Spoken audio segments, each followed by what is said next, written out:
We're going to look after my niece starting today. What did you say? I said we're looking after my niece.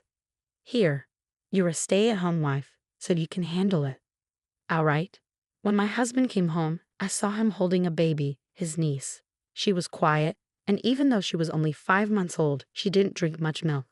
I asked him how my sister-in-law was taking care of her, and he just told me I had to figure it out myself. Later, I called my mother-in-law to get more information. What she told me was something I wasn't expecting. I see. So that's what it is. I finally understood what was happening. I'm his wife, and he's taking advantage of me.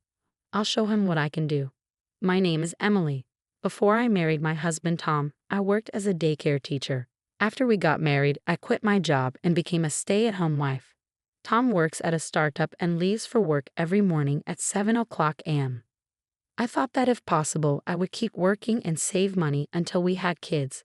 But 1 month before our wedding, Tom suddenly said, "Emily, I'm sorry if this is selfish, but if we get married, will you quit your job and become a stay-at-home wife?"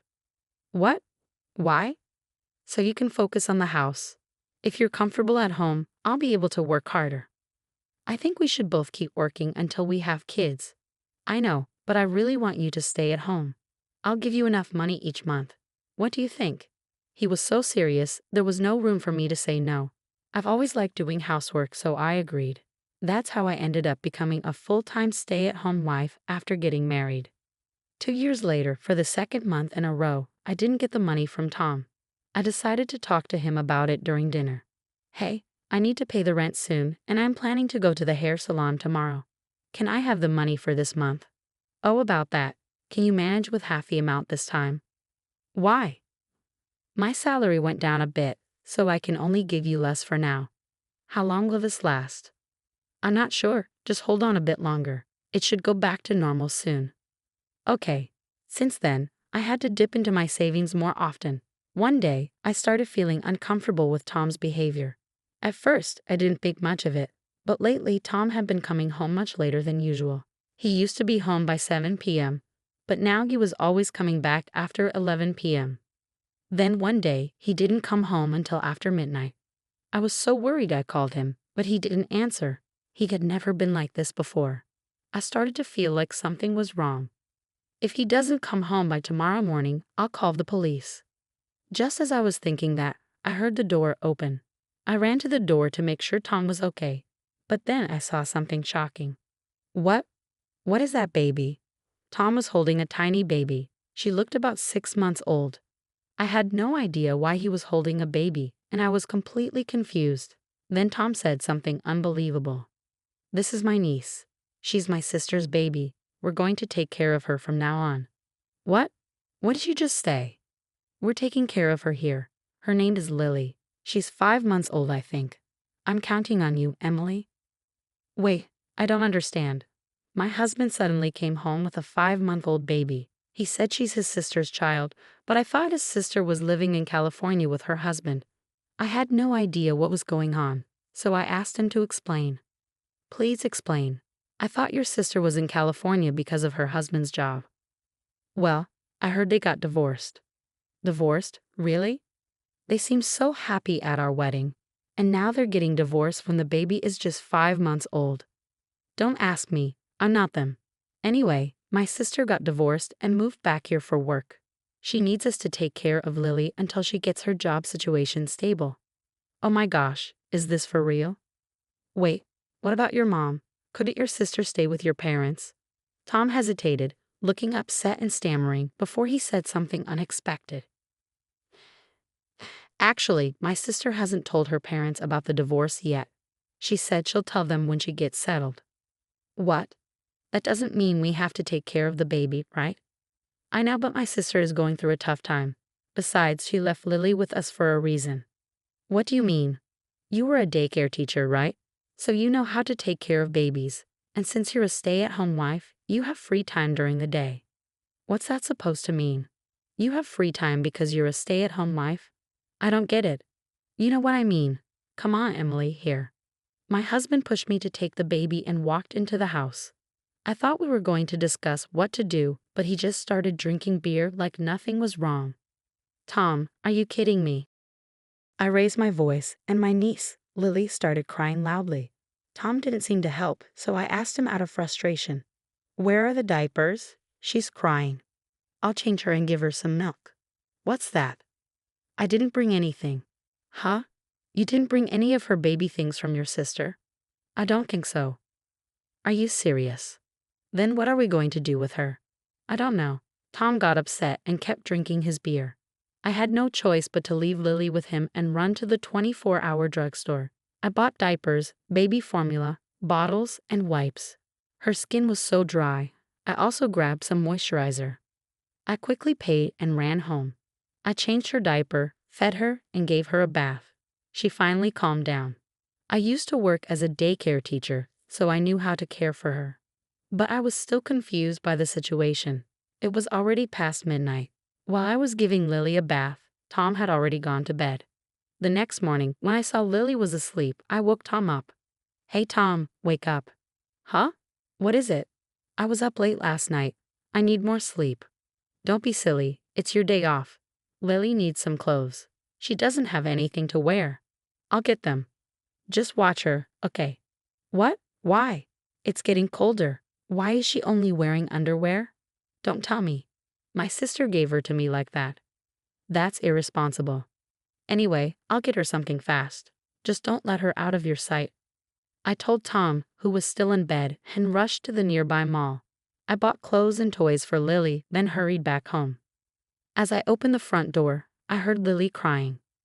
I rushed into the living room and saw her crying hysterically on the sofa. Tom was standing next to her, playing with his phone, watching a video without paying attention to her. "What are you doing, Tom?" She started crying so much. "Why did you leave her alone? Don't you care enough to hold her or stop watching your video? Why are you so upset? It's not a big deal. Now that you're home, just give her some milk." "Huh? Don't make me do everything." "I've been paying for everything out of my savings, not just today, but for the past few months. Will you give me that money back?" "Well, that's enough. This situation is ridiculous. I'm going to talk to your sister directly. Give me her contact information. I'm a former child care worker, but there are things I don't know, like how much milk she drinks, how much sleep she needs, and what she likes. If I'm going to take care of Lily, I want to treat her properly, and to do that, I need to know how her mother cared for her." But when I asked my husband for her contact information, he refused. He got angry and yelled at me. "Why do you have to ask my sister? Think for yourself." "What? Are you serious?" "Lily is in a place she's not used to. It's only fair to ask her mom how she lived." "I don't care about that. Regular feedings and diaper changes, that's all you need to know. Just take care of her until my sister comes to pick her up." "Seriously, what the hell, Tom?" Tom sighed loudly, got up from the sofa, grabbed his wallet and phone, and walked out. Unbelievable. So irresponsible. What is he thinking when he was the one who brought her here? I need to take care of Lily in a safe, secure environment. I decided to reach out to my mother-in-law for help. Although Tom had said she didn't know about his sister's divorce, I couldn't worry about that right now. After taking care of Lily and putting her to bed, I called my mother-in-law. "Hello? Hi, it's me, Emily." "Oh, hi, Emily. It's been a while." Lily, who had been sleeping, cried softly in response to my voice. My mother-in-law heard it and sounded surprised. "Emily, I just heard a baby cry." "I'm sorry, that's actually why I'm calling. I have some questions about Lily. Can you give me your daughter's contact information?" "My daughter? What does she have to do with the baby?" "What?" Because Lily is her child. That's what Tom said when he brought her home." "No, that can't be true. My daughter has a girl, but she's already 3 years old, and my daughter's family is on an overseas trip." "What?" My mother-in-law's words confused me. They didn't match what Tom had told me. "Oh, is your daughter divorced?" When I asked the most important question, she sounded surprised and said no. "Divorced? No way. They just visited here last month. There's no way she's divorced." At that moment, everything Tom had said about Lily started to fall apart. I couldn't trust him anymore. My mother-in-law seemed to feel the same way and asked in a worried voice, "Emily, then Tom brought the baby with him, right? He told you it was his niece." "Oh my gosh. I know. I'm sorry. I think I need to investigate. I don't think the results will be good. I know, I heard you. I'll keep quiet until we know the truth. After talking to my mother-in-law, I quickly looked up a detective agency. I didn't have time to visit in person, so I found out I could request an investigation online. I immediately asked for a background check on Tom.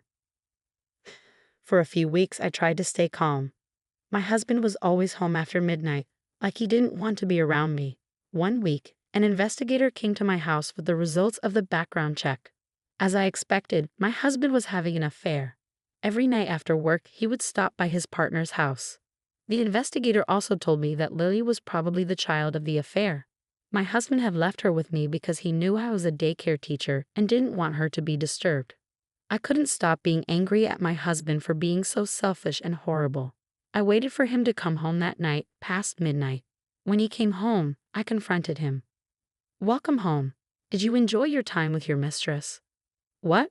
What do you mean, mistress?" "I know everything." "What?"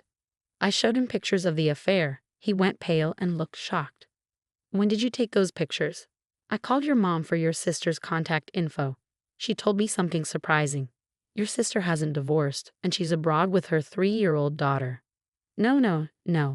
This is. What? She's not divorced, and she doesn't have a 5-month-old daughter. Is Lily yours? You and the mistress. Wait, I'm being careful. She tricked me. He was making excuses like it wasn't his fault. She came on to me. I was just having fun. It wasn't serious. I don't even know if Lily is mine. He begged me to forgive him.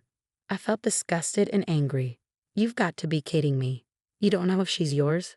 Get a DNA test or something. But even if she isn't, I won't forgive you. You cheated and betrayed me. Emily, calm down. No, you betrayed me, your mother, and your sister. I'm sorry. Please calm down. Why should I? You and your mistress don't understand responsibility.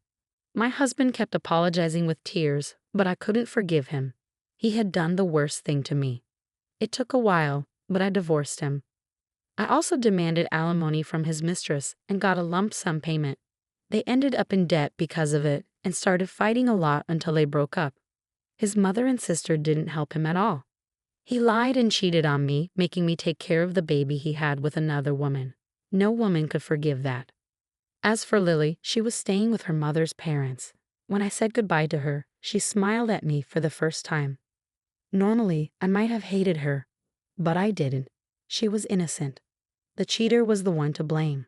Now I'm divorced and living alone, but sometimes I think about Lily. I hope that even though her parents aren't around, she grows up strong and able to handle life's challenges. That's all I can wish for her now.